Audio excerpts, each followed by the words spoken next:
কাজটা করতেছিলাম, হ্যাঁ কি হয়ে গেল। আর এবার আস্তে আস্তে ঘুরাইলাম, তারপরে একটু দিলাম, বাড়িটা বসাইলাম, বাটি বসায় কাটলাম, খাইতে খাইতে আস্তে আস্তে করে আগাইতেছি, আগাইতে আগাইতে একটুখানি রাখলাম, বাক কইলাম পাশে তুলে ফেলাই দিলাম। এবার দেখুন এগুলো কেটে কেটে কীভাবে বড় করে ফেলাম।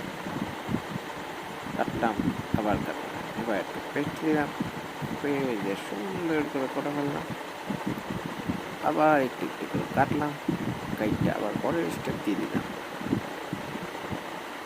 পরের স্টেপ দিয়ে আবার সুন্দর করে পেস্ট করে ফেললাম, পেস্ট করে ভালো করে ক্রিম মাখাইয়া মাখাইয়া মাখাইয়া ভালো করে মাখাইয়া মাখাইয়া মাখাইয়া দেখেন কি মাখাই যাচ্ছে মাখাই যাচ্ছে মাখাই যাচ্ছে, আর রাউন্ড দিয়ে ঘোরাচ্ছি ঘোরাচ্ছি ঘোরাচ্ছি।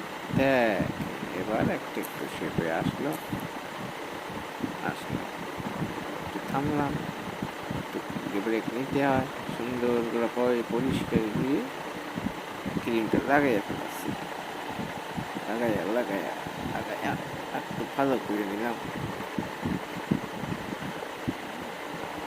দেখেন দেখেন কেমন লাগতেছে, ভালো লাগলে বলবেন, একটু লাগাইয়া একটু ঘুরাই।